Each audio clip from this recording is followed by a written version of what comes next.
Hi, and welcome to the Restorative Wellness Clinicians Corner, a video series exclusively for functional health professionals, where we interview the top experts in the latest research, products, tools, and best practices for getting your clients exceptional results. Welcome, everyone, to today's episode of the RWS Clinicians Corner. I am super excited about our guest today.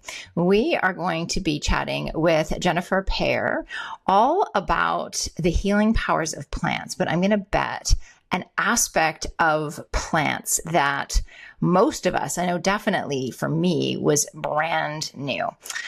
So let me tell you a little bit about Jen. She is a passionate advocate for the healing power of nature.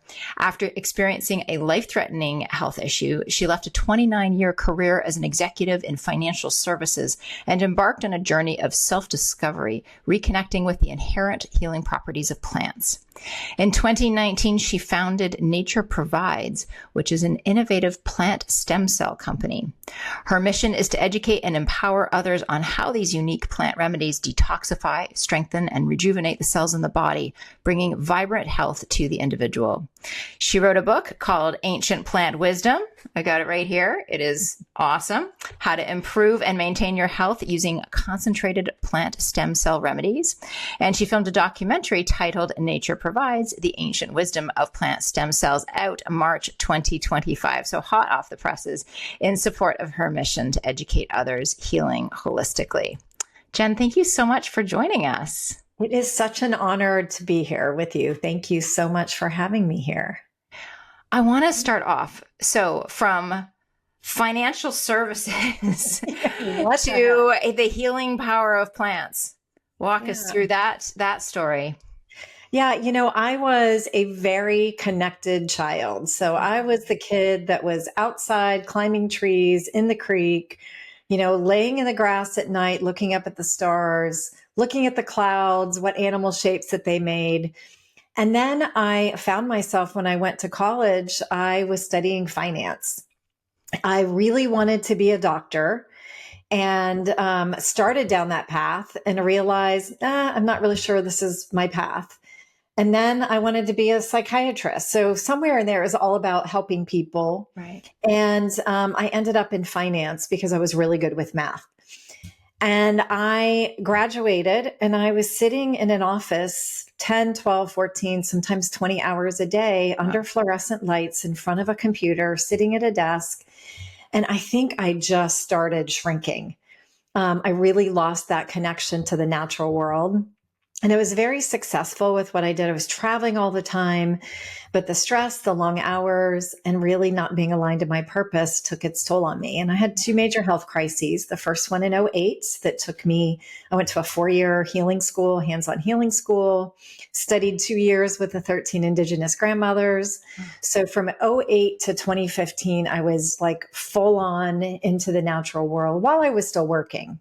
Right. But I'm a big believer that when you're aligned to your purpose, the universe will support you in that. And so I was totally supported. And then in 2015, I was diagnosed with stage 4 cancer. And that was the wake up call of, okay, you're kind of teetering between these two worlds. Got all these balloons. Maybe it's my magic. Great. I was teetering between these two worlds, really afraid to let go. I was very attached to my income in the banking world and, a lot of ego attachment, feeling important, all that stuff. And it was really like my guidance of let it all go and follow what your guidance is. And thus the deep healing actually began in 2015. And along my path, I found these plant stem cells, which really spoke to me and changed my life. They were a huge part of my healing. I did do surgery conventionally, but I did not do the standard of care. Right. And so that's how I went from, it was this huge bridge. It took me a long time to finally let go of that other world. But when I did, my life changed for the better. Now, how did you come across plant stem cells? There's, even in the world of herbal medicine, this is not the mainstream at all. Right. So how did you come across this, and what inspired you to pursue it? Yeah, it was total divine intervention. In 2018, my cancer markers were going back up. And, I had left corporate in 2017. My life was much calmer. I still didn't know what my purpose was fully. I knew I had a love of plants, and I was working with essential oils a lot. And I was on the phone with a friend, and her husband was a doctor. And she said, "Why don't you fly to Dallas and come talk to my husband?" And he came out with this bottle, and he said, "Jennifer, this has saved a lot of my patients' lives." And very casually, I just said, "Oh, that's great. What is it?" Had no connection to me in that moment. Right. And as soon as he said they are embryonic plant stem cells, I felt like I was struck by lightning. My whole body lit up. I had goosebumps all over. And I looked him in the eye and I said, "Dr. Michael, I need to know what these are. I can't explain why, but I have to know." And 3 months later, I got myself invited to a week-long immersion for doctors in Hawaii. I was the only non-doctor in the room, but I knew a lot about plants because I'd been working with essential oils and some herbs and self-study and all that. And on the last day, the guy who was teaching the class said, "I'm going to be selling my company." Wow. And here comes that same overwhelming feeling. So I went to the airport to come home, and I called my husband. I said, "Guess what? I think we're going to be buying a plant stem cell company." And he's like, "Wait, what? You just went to a class. What are you talking about?" I'm like, "I'll explain when I get home." And the whole plane ride home, it was like a 6-hour flight. I just meditated, and I just, I said, "All right, what are you asking me to do?" And then over a couple of months, it just got clearer and clearer. And so I asked this man to put me on a protocol, and 2 months later, my cancer markers were back in the normal range. Amazing. So at that point, the researcher in me, because I'm kind of left brain from how I was educated, is like, okay, I want to find out everything I can about these things. Why haven't I heard of them? Right. Kind of like what you said, is most people. Yeah, we haven't heard about them. I mean, working with herbs is not new news at all, but this aspect. So let's kind of define what we're talking about here. And then I would love to know, why haven't we heard about this? Why is this something that's so powerful and yet most of us aren't aware of it? So you start us off. I know, is Gemmotherapy, is that the medical term? Yeah, Gemmotherapy. And people always say, "Oh, I'm so embarrassed. I thought Gemo meant crystals." Yeah. And I said, "Don't be embarrassed. Yeah. Gemo is the Latin word for buds." So what we're talking about is the new growth on the plants in the springtime are undifferentiated parts of the plant, no different than a human stem cell. Right. So it hasn't become a leaf or a flower or, part of the bark of the tree. Most of these do come from trees. There are a handful that come from bushes, and dandelion comes from the roots, things like that. But in that new growth phase of the plant, not only do you have the stem cells of the plant, but you also have something called juvenile phytohormones, which is a mouthful. It just means young light hormones. And that is really what makes these plant buds so unique, because those dissipate as the plant produces chlorophyll. And so as the plant starts to become what it's meant to become, those juvenile phytohormones diminish. Some of those are gilbillarins, auxins, cytokinins. That is what tells the plant to regenerate something or to drain something. So these are known as drainers. So that is really the intelligence in that part of the plant that's telling the plant what to do, not only inside the plant, but for our bodies when we work with those plants. And your next question, why haven't we heard about these? So when I went deep down the rabbit hole of what are these, where did they come from? There was a woman, Saint Hildegard of Bingen, who was born in 1108, and she wrote a book called Physica. And I actually found an ebook copy of her book. It was published, I think, in 1158. And she wrote about the buds of 8 trees. And her whole book was, she's really truly the first naturopathic doctor when we look back. She's the one who said, go stand in the sun and get sunshine, drink clean water, right? Eat clean food, all the things that we talk about, as practitioners all the time to our patients and our clients. And she was the first one who did that. And then from 1158 for 800 years, they kind of just went underground, couldn't find anything. And I was going back to ancient texts. I was looking everywhere. And then in 1958, a Belgian doctor who was also a homeopath started working with the buds of about 6 plants. And then his student, Max Tutot, expanded it and said, wait a minute, these aren't just cleaning up the body. They're not just regenerating things, but they are in particular have an affinity to cleaning up the organs. So that's when really the research started to take off. And there are about 10 books that have been written about these, but they're either very scientific and looking at, all of the chemical constituents of the plants, or they're very, very basic. And so that was part of what prompted me to write the book was, how do I write something that a practitioner can utilize? That's why I have the mini materia medica in there. But then also general, people that are interested in learning can read it. So can you explain a little bit about the mechanisms of action? You've hinted at these there in terms of actually rejuvenating the organs. I know that there's like a structural component to things. There's that supporting detox and drainage. Can you help us to understand? Because it is different than working with other parts of the plant and working with plants when they have matured.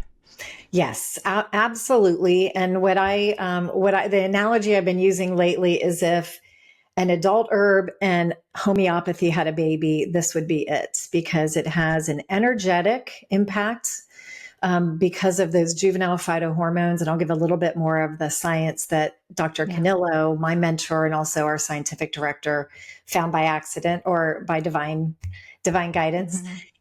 So they are doing several things. First, they are cleaning up the organs, and the mechanism of action are really those juvenile phytohormones that are one of the big components in the buds. They also, though, contain primary and secondary metabolites full of flavonoids, amino acids. They actually have peptides in them.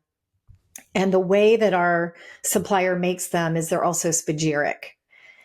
And so, do you know what spagyrics are? No, what does that mean? Okay, so spagyric is an alchemical process that Paracelsus developed about 400 years ago, where they take the plant material out after it's macerated, they press it, they burn it, and they put the ash back into the tincture. And so then you're getting all of the oligo elements, all of the mineral elements of that plant back into the tincture. And it's a process, I understand from your book, it takes a good, 48, 72 hours? Yes. Yes, it takes quite a while. Okay. So the mechanism of action, these juvenile phytohormones are draining toxins. And what I write about in the book is they are actually working with the emunctory organs. And so what that means is if you have liver stagnation and your body's trying to clean it out, right? Trying to drain the toxins out, these plants will actually recruit another organ in the body to get the toxins out without a binder, by the way. Yeah. Explain that a little bit more. That was really powerful. This idea that you can support the detoxification and drain. Actually, I've got a lot of questions because this is even just this one aspect. There's so many components to it. So we know that detoxification and drainage, two concepts that are related, not the same thing, often get conflated. And then we think about binders as being a necessary piece of the process because of kind of managing that, think of it as like detox debris, the Herxheimer reactions. And these, these plant stem cells are supporting all of these pieces such that you don't need multiple agents. And it sounds like it doesn't overload. I mean, one of the things that we're so careful with when we're thinking about detoxification is not mobilizing things too early, too quickly in a way that can overwhelm the system, that can backlog, and that, if we don't have an easy exit route for those toxins, then we can, of course, do a lot more damage than otherwise. Absolutely. So can you explain the difference in terms of working with these plant cells and how they support these different aspects? Yeah, and Dr. Canillo found this by accident. So he has a lab in his facility, and he was walking by with 2 test tubes, and one of them had water from the buds, and the other one was regular distilled water. And the water from the buds literally emitted this fluorescent light. So it caught the blue light in the background, and he said, "What is this?" So he put it under the microscope. What he found was several things, is that the water inside the plant buds is cellular water that mimics our blood and the water in our bodies. Second thing he found is these nanodots, carbon nanodots. So carbon was the original life force that created humans. So he found these carbon nanodots in the buds and these dodecahedron shapes that, dodecahedron looks like a soccer ball, and it's sacred geometry. So he got very interested in what is this actually doing? And to simplify, these plant buds are bringing light into the body. They are moving out what's not meant to be there. That's going to be your toxins, your heavy metals, herbicides, pests, all the things in our bodies that we all collect. They are activating the extracellular matrix. And my general words are they're turning the communication network back online in the body. Now the body can communicate. And for me, somebody who went through the cancer experience, my immune system was not detecting that there was cancer. Right. So cancer is proliferating in the background and my immune system's not stopping it. I think that was because of the extracellular matrix kind of being asleep. So these turn that on. And then the last thing they do is they will regenerate things that are broken down. So the practitioner that I'm going to see in California had a patient who had 2 really bad carotid arteries. So he started him on hawthorn. Hawthorn is a great plant for the heart. Also gave him some lilac. Lilac cleans up the arteries. And while his body with these plant stem cells were cleaning up the carotid arteries, he started to grow 2 new arteries to compensate for the blocked ones. Wow. And Dr. Ron saw those on an MRI and with an ultrasound. So it's almost like they have the intelligence, okay, whatever the body needs, let's clean it up, but let's also make sure that everything is operating. Right. So I have so many questions. I'm trying to make sure we're also aware of time. I want to make sure we get to the key ones. So let's talk about, we've got an audience of clinicians here. How do these fit into our overall clinical strategy? Do they replace things? Do they play well with others? Are there times when things are either redundant or, if somebody is taking fill in the blank, we don't want to be thinking about this kind of contraindications. How do we start thinking about this as practitioners? How do we start thinking about this clinically? Yeah, I think it fits into multiple phases of the healing process. The first, I think it's one of the first steps is you've got to get things cleaned up and open in the body. Again, so you don't have that Herxheimer reaction. These are super gentle. I've used them with 6-month-old babies. We've got clinicians that just work with animals with these, use them with my 83-year-old mother. So they work really well in the body without causing the Herxheimer reaction. That's number one. So I think they're one of the first steps. Then as you get going, introducing adult herbs, other modalities, great. Like I will often pair these with light, red light therapy, things like that. I think work really well. And then I think ongoing maintenance and support to keep the body clean. So when I went on my protocol, the one that got my, the cancer markers down, I was probably taking about 20 of them. I was taking a lot. I don't recommend that. Yeah. That's how, the prior owner had worked. I think 3 to 5 are a good way to start. And I almost always think somebody needs something for the nervous system, because if the fascia, the lymphatic system, the nervous system is on lockdown, whatever you throw at the body, it's not going to respond as well. Right. So I almost always, one of those 3 to 5 that I work with people is something to help clean up the nervous system and calm everything down. These, in my experience and from, the practitioners that I work with, they work well with every modality. There are only 2 plants. One is called maidenhair tree, that's ginkgo biloba. And the other one is white willow, which is salicylic acid. Those 2 are blood thinners. So if somebody is taking a blood thinner, I would not have them take those 2 plants. But other than that, there are not contraindications. They don't have the same mechanism of action of adult plants. Right. So even somebody who might be allergic to almonds can take sweet almond. Somebody who is, has an allergy to pine can take, mountain pine. I've never seen an allergic reaction or a bad reaction to these in the 6 years that I've been working with them. And I have a practice, so I have, a lot of people that are working with them. Right. Right. Interesting. So just thinking about, some of the clinical process that we typically use and applications within it. So if, our clinicians are working quite heavily with lab testing, they're often getting clients who are quite ill. And, the sort of typical are on the end of the journey, have been through all the people and not getting the results and feeling very frustrated. So it sounds like one of the things that they could be doing is, even at that first consultation, before they are really digging into recommendations while they're waiting for some of that objective lab data to be coming in, they could be using some of these supports to help calm that nervous system, to help very gently start to support the body's detoxification processes. I know from your book, you talk about the immune benefits, the inflammation reduction. I mean, some of these just global issues that we see with pretty much every chronic disease process. Question for you in that, how do they figure out which ones to do? And I've read your book, and I highly recommend this book. Whoa, there goes my cell phone. It's a great book. It's such a great resource.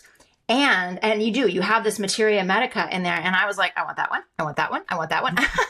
I mean, they all sound fantastic. So how do we make some of these clinical decisions? Granted, we don't want to be on, let alone 20. I've probably highlighted 50 in here. Yeah. So how do we start making those decisions? And when you talk about 3 to 5, are you talking about 3 to 5 singles? Or I know you can do complexes where you've got these synergistic combinations that come already kind of pre-combined. Right. So several questions. The first question about how do you know which plant to use? Very similar to adult herbs, plants have an affinity for parts of the body, systems in the body, organs in the body, right? So we all know milk thistle. We all know artichoke. Those are plants for the liver. Yeah. It's not going to be any different for these plants. Okay. So these will still be working on those same organs, even though they're in the plant stem cell form. Just the mechanism of action is slightly different, right? So you would, because I had cancer in my liver, I will probably work on my liver the rest of my life. Right. Because I don't choose to experience that again. So I alternate. So I will take rosemary for a little bit of time and then I'll give my body a break, and then I'll take artichoke, and then I'll give my body a break, and then I'll take juniper. So I rotate. And I'm also a gardener, and that's really how you grow food, right? You don't ever grow the same plant in the same place year over year, because you'll deplete the soil. And this is our soil. This is our terrain. And so I like to rotate for myself. So, in the book, I do kind of go through parts of the body and what the plants are connected to. And I think that's important. A lot of practitioners are familiar with adult plants, so they will have some level of comfort of these. These just work differently. They just have the different mechanisms of action. Okay. So it's a similar, so we can use what we already know about the herbs and then just put it through this lens of, it sounds like, I mean, no contraindications, even with like someone who's pregnant or breastfeeding. Right. I mean, you can still use raspberry, you can still use bramble, you can still use these. Yeah. Absolutely, without the contraindications. I was just going to say something else. When using these, you just don't have to use as much, right? So, Right. because these are super concentrated, the singles in particular are our professional line. So those are not available to the general public. Mm-hmm. They come directly from the mother tincture, so they're not diluted in any way, shape, or form. And so you don't need a lot to start to see a pretty big impact quickly. Then the complexes are a 110. So they are slightly diluted. They're more classic Gemmotherapy versus the concentrated for the singles. And those are tried and true, combinations of plants that are designed either around a body system or a health issue like allergies. Mm-hmm. And what's fascinating, Dr. Canillo was sharing, and this is in the documentary, that if you take allergy lift long enough, you will actually, it's like getting an allergy shot. You will overcome the allergies over time. Mm-hmm. Interesting. So I don't think adult plants do that. No. So they're pretty magical. And I think we've just scratched the surface on all that they can provide. Yeah. Is there research into this aspect of things? Like, tell us about the research on this. Yeah. Some of the plants have a lot of research and other plants don't. I look every week for new research that comes out. We're lucky that Dr. Canillo, he's a teacher at University of Rome and University of Bari in Italy. Mm-hmm. And so he is having his PhD students do additional research. But it's just starting to get going more and more. I probably have about 50 articles. Those are all on our website. One of the combination of plants that I took when I was clearing the cancer stuff was called Betulinic acid. There's a lot of research on that. It comes from the inner and outer bark of the white birch tree and from almond husk, and that contains betulin. And betulin is known to create apoptosis of cancer cells while leaving healthy cells alone. Wow. Wow. So, that is a complex that I still rotate into my plants once a quarter. And is that something that you would recommend for all types of cancer? Yeah, I would. Yeah, absolutely. That makes sense. I want to talk about, the dosing and how people are, how we want to be thinking about this. We talked about the fact that they do support other pieces. You talked about, or other modalities. You talked about rotating between what I know that in your book, you talk a little bit about taking breaks from it. So can you talk about some of the dosing strategies and considerations, and also things like, do you need to be taking it away from food, with food, diluted even further? Like all of these, all the things. Yeah, I can ask these question by question if it's not just no, it's fine. So the dosing is so different by type of practitioner. So we have homeopaths that will administer 1 to 2 drops twice a day. I have chiropractors that are doing 15 to 20 drops 2 to 3 times a day. So it really depends on how each practitioner is comfortable administering, and there's no right or wrong way. Can you overdo it? I would have said no until I had a niacin flush. I had some blackcurrant in a bottle. I don't know. It was probably like 2 centimeters, and I'm like, oh, it's fine. And blackcurrant has a very high amount of vitamin C, whole food vitamin C in it. And I had taken some niacin, and literally I broke out in a rash, hot. I went, oh my gosh. So yes, you can. You can overdose, and I would have said absolutely not. They're so gentle, but yes, you can. And I did. And it's always good for me to learn and then make sure that nobody else repeats that. Right. But, typical for For somebody my size, I'm 5'5", I weigh 125 pounds. I would say 10 drops is pretty great. And that's 10 drops 2 to 3 times a day? 2 to 3 times a day, depending. If somebody's having an acute issue, then I typically have them microdose. Okay. So if somebody's having an allergic response to something, I'll have them microdose, take a drop every 15, 20 minutes, and it cleans up very quickly. What else? What else did you ask me? So with food, away with from or without food? Yeah, usually before food is best. How much before food? 10 minutes. Okay. And then also before other supplements or agents? I mean, if you can, yes. If I look at compliance as one of the most important pieces. So if it's hard for people, they won't be consistent, and consistency is definitely key when you're doing a natural remedy. It's not like a pharmaceutical where you can, get a headache, take an aspirin, 10 minutes later, it's gone. And so, if you want to heal something, then consistency is key. Can you take them all together? So if you're taking the 3 to 5 individuals or 3 to 5 complexes, is it okay to take them? I've seen product lines where it's like you take this one and then you wait for 2 minutes and then you take this one and that becomes honestly logistically impossible. Yeah, then you're dealing with a compliance issue. Absolutely, you can take them all at once. When I was taking the 20, I had about an inch of water. I would put all of them in there and then drink it. I have a propensity now to take them directly in my mouth. Okay, that was my next question. Do you need the water? No, you don't. Okay. The only thing in the bottle is organic grape alcohol, organic glycerin, and then the active principles from the plant. That's it.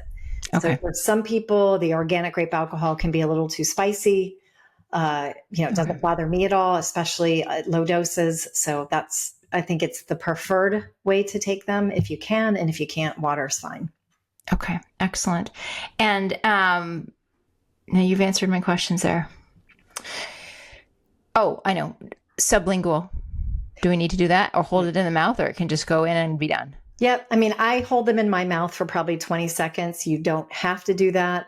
We have a lot of nerve endings and the mucosal lining in the mouth. I feel that they're more powerful in my own body when I do it that way, but they don't have to be done that way. Right. And you've already said no age limit. No. Okay. This is fantastic.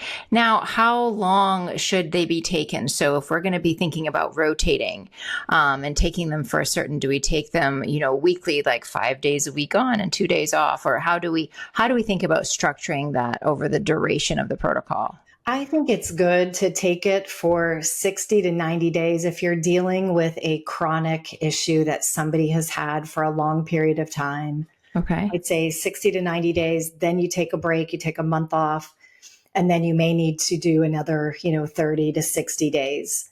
Now that's, if somebody has diabetes or somebody has, arthritis, these chronic issues have been hanging on for a long time. Again, if it's something that is fairly new that's popped up, like if somebody all of a sudden started having acne or psoriasis, typically associated to the liver, right? Mm-hmm. So you'd want to work on the liver and maybe one of the skin remedies just to give relief for somebody. And I would say you'd be taking that for probably 60 to 90 days. Okay. With all of this, we're talking about some of these basic things here. Folks will get your book.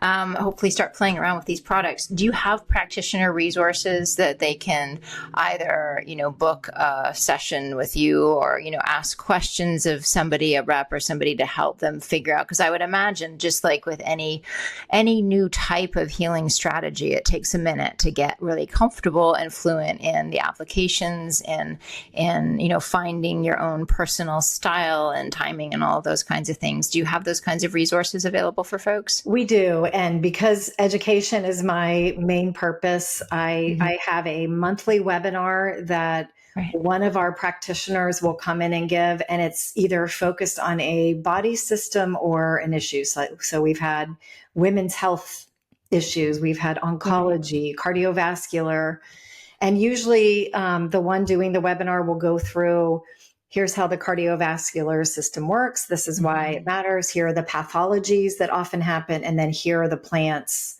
and the, the protocols that are recommended for that. Okay. So we do those. We do a plant spotlight, so kind of go in depth for a plant every week. We have those on our website. We have articles that we post on the website. So we have quite a bit of resources available, and we are close to finishing our training for practitioners as well. Right.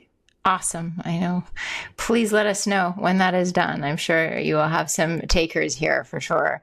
And I can see Ellen's asking, can we get access to those past webinars? I'm sure that's all listed up on your website. Yeah. So you do need to be a practitioner to be able to log in and access that. There is no cost to sign up as a practitioner. We do have a $1,200 a year minimum.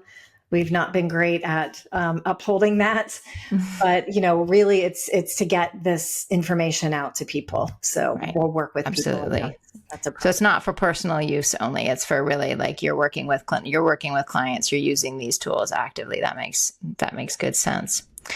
I want to talk about a couple of the things that I read that I thought were very, very interesting and intriguing.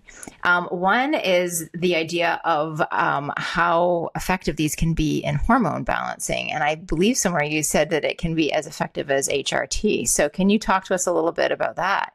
Yeah, there are certain plants that are phenomenal for bringing the hormones back into balance. I mean, I'm a great case. I will be 60 this year.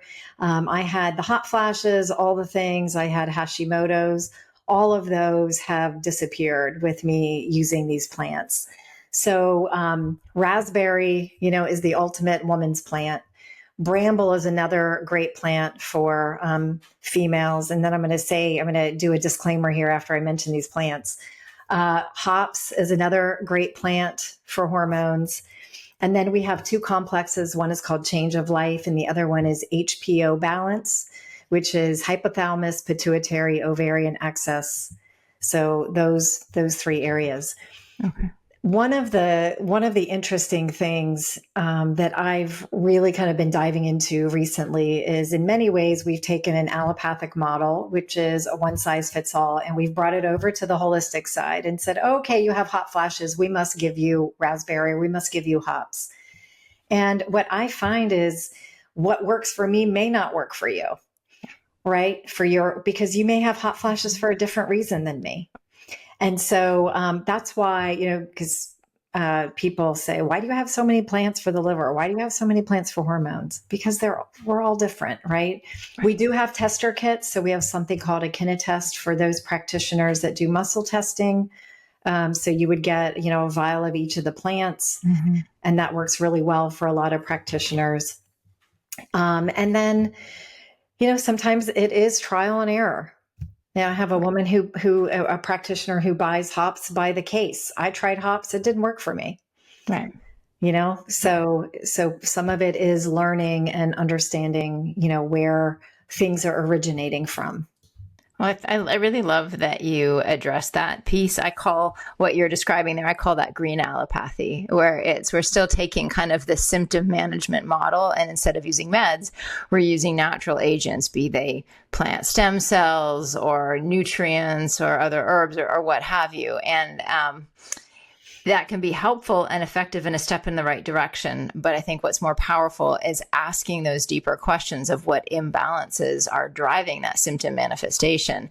And so I love that you're thinking along those lines, and that this is why there is such, really, this to me becomes the need to really study the different plants and understand, as you said, it's supporting the liver, but we know the liver is, very multifaceted. There's so many different aspects of what it's doing, and what aspects are out of balance in this individual's physiology at this moment in time, and that are contributing to that. We can start making some better, longer lasting, I think, real change, as opposed to just sort of symptom chasing, right? And whether the agent is great or not, symptom chasing is still symptom chasing. It is. It's so true. Yeah. That's why, I have some protocols in the book, but, again, with caution, it's like, you've got to really know what's going on inside of an individual to be able to select the right resources for them to heal. Absolutely.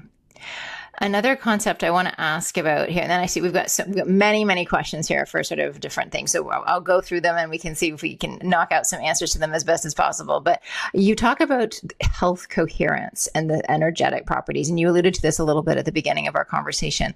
I'd love you to expand on that, these kind of energy centers and how these plant stem cells are really supporting us to come back into, I guess we'll call it almost vibrational alignment with these. Yeah, and I saw this in my study with essential oils, and I'm going to put this out there. I don't talk about it a whole lot, but I actually channel the plants. So it's one of my spiritual gifts, and I can be sitting with somebody and the plants will tell me which ones will support that person. Right. And, sometimes I'm not super familiar with a plant. So I go look it up and I say, oh, wow, this is why this plant was talking to me, which is kind of a strange thing to say. But the coherence, what I find with these plants in particular, is they are working on the spiritual level, the emotional level, the mental level, so our belief systems, and then the physical level. Mm-hmm. And, as science is now showing us, we're 99% energy. You've got people like Dr. Joe Dispenza, you've got people like Greg Braden and Bruce Lipton that are saying, they've written books, Biology of Belief. It's the healing, I believe, as somebody who went through a pretty major health crisis, happens in these other realms. And one of the things I have loved about these plants, working with them myself on my own healing journey, is things just kind of fell off of me that shifted. So my belief system shifted, and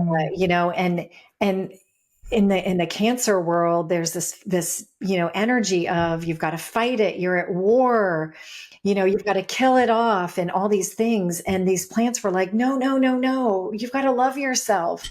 You've been doing that. You've been killing yourself off every day, working these hours and doing these things. And so, I had this beautiful gift of being able to listen to them. And so they are working in creating coherence and balance in the body. And I know that sounds very woo-woo and all that, but I've personally experienced it in my own healing journey. And I've seen it with so many of my clients in my healing center. They'll come in and they'll say, oh, this thing that was bugging me and I couldn't sleep, all of a sudden I don't even think about it anymore. Right. And the only thing they're working with are these plants. Right. So I just say, okay, thank you. Just give thanks. Do you feel, you just said something there that it was one of my questions from earlier that I forgot to ask you. Do you believe, and do you see that using these plant stem cells alone can actually be sufficient to turn major health conditions around? Yes, 1,000%. And I'm one of those people. Wow. So prior to me working with these, I was on 120 supplements a day, which is ridiculous. And I was taking all the good stuff, curcumin, CoQ10, NAC, all of the things, selenium, all of the great herbs, and nothing was changing. And I just slowly kept getting worse. And that's why, when I started taking these, I stopped everything else. And I said, I just want to see what these are going to do for me, if anything. It's kind of like trust but verify kind of thing. Right. And then to have my labs come back and to see my markers that, had slowly started going up above the range, all of a sudden come way down. And I didn't change anything else. I said, okay, I need to know about these. That's when I got very interested. And I like being the guinea pig. I want to know how something works for me before I would ever put my reputation on the line and talk about it for anybody else. 100%. Yeah, absolutely. That's very powerful. With all of this, I want to talk about quality before we go to the questions, because I'm thinking that, something this powerful, we want, this is not just sort of your run of the mill processing. You already mentioned that process, and I'm not going to be able to say the word correctly, but that sort of alchemical, the sort of 2 to 3 day slow mastication process that you go through. Talk about, your brand obviously is a very, very high quality. What are some things that people should be paying attention to for sourcing these? Because as I understand it, that is actually quite different. Sort of, we're using the language of Gemmotherapy, but yours is, let's call it Gemotherapy plus, right? Like it's an even sort of more pure, maybe that's the right word. You can tell me what the right word is, more concentrated, more potent form of these plant stem cells. So what are some things that these practitioners should be paying attention to when they're thinking about sourcing this? Yeah. I mean, so first of all, clean. You want something clean. We have now gone 2 years in a row. We take a group of practitioners to Italy with us. All of the plants that we utilize grow in the Italian Alps. The Italian Alps, if you don't know, is one of the cleanest areas on the planet. No heavy metals, so nothing tests for heavy metals, no herbicides, no pesticides, nothing is sprayed. They are literally growing, the plants are growing in their natural habitat, which I love. Before I went to see it, I envisioned, again, as a gardener, like, oh, everything's nice and cultivated. No, you have silver fir over there. Over here, you have silver birch. Over there, you have, cowberry. So they're in the wild, in the natural habitat, and they're in sacred lands. So as you are driving up the mountain, you see statues of Mother Mary and all these deities. So people are praying over this land on top of it, which I think adds an energetic component. All of the buds are handpicked. Every single one of them handpicked by different groups of botanists and their families who literally will go up. Picking season starts beginning of February and it ends end of May. Wow. So it's a very specific time where these buds are opening. And then once they're picked, within 2 hours, they have to get off the mountain and into the lab so they can start to macerate. And one of the things that happens in the lab is they have to measure how much of that cellular water exists in that plant, because we don't add water.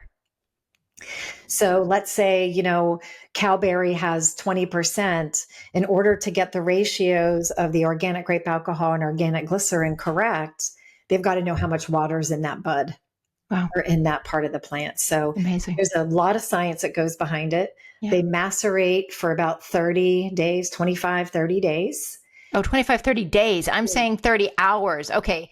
In case anyone else missed that, 25 to 30 days. I knew it was an absurdly long time. Yeah. Amazing. And then, the way that Dr. Canillo used to make these is he would put them in these big round beakers that looks like two bulbs together. He would tape them and he'd put them on the roof. And this natural condensation process would happen. So a natural vitalization, spiralizing. So what did he do? He said, okay, that's not practical for what we're doing.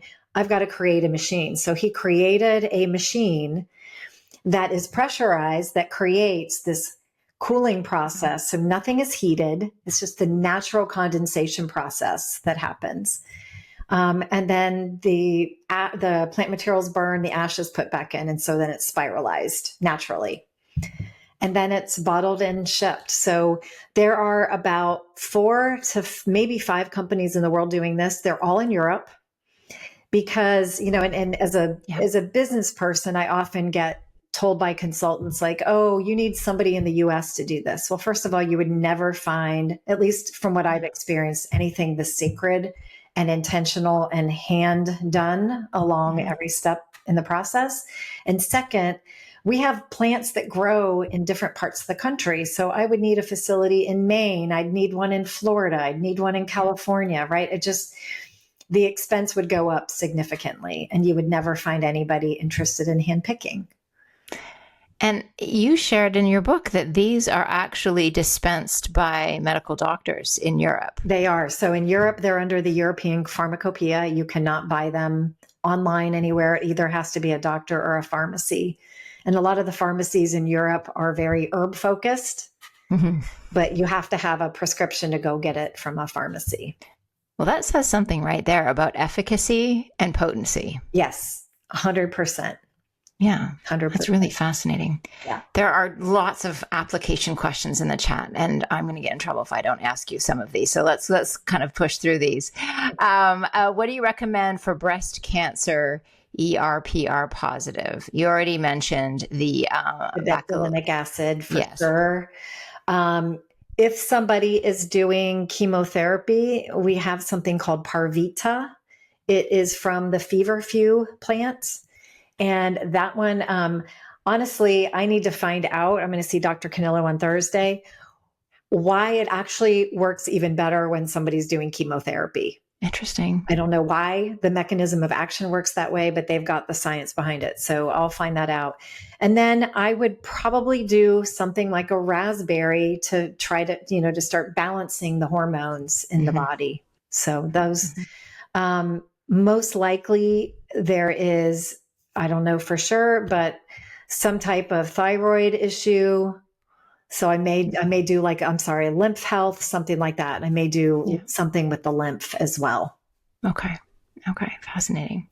Sherry's asking, will this work for heavy metals, environmental toxins and mycotoxins? 1000%. And I have a whole document on which plants pull out which heavy metals. Amazing. And that's on your website? It's on the website. Brilliant. Yes. Brilliant. Recommendations for gentle liver support. Liver, for sure. Artichoke, out of all the plants, I think is the most gentle for the liver. We also have a complex called Liver Detox that has milk thistle, artichoke, juniper, and rosemary in it. So you could take less of that, but artichoke would be the one that I would use. Okay. A couple of autoimmunities. We'll start with Hashimoto's. Sweet almond and blackcurrant.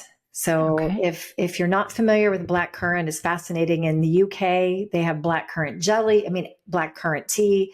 It is the best plant for inflammation, regardless of where it originates in the body. So if anybody has an itis of any kind, that would be one plant I would almost always use. It also is good for the adrenals, so it helps with that fight or flight. That's a plant that I still take because I'm wired that way.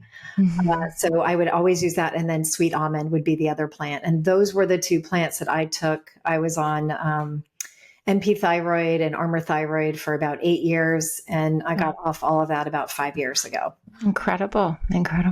That's wonderful. What about rheumatoid arthritis? Rheumatoid arthritis, European alder.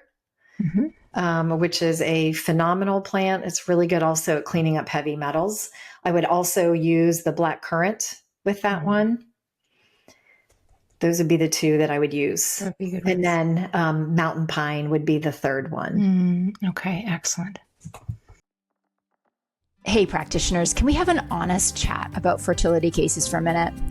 When a client walks in and says they're trying to conceive, do you feel confident or a little unsure about what to do next? Let's be real. Even with advanced training and clinical tools, fertility cases can be some of the toughest ones that you'll face.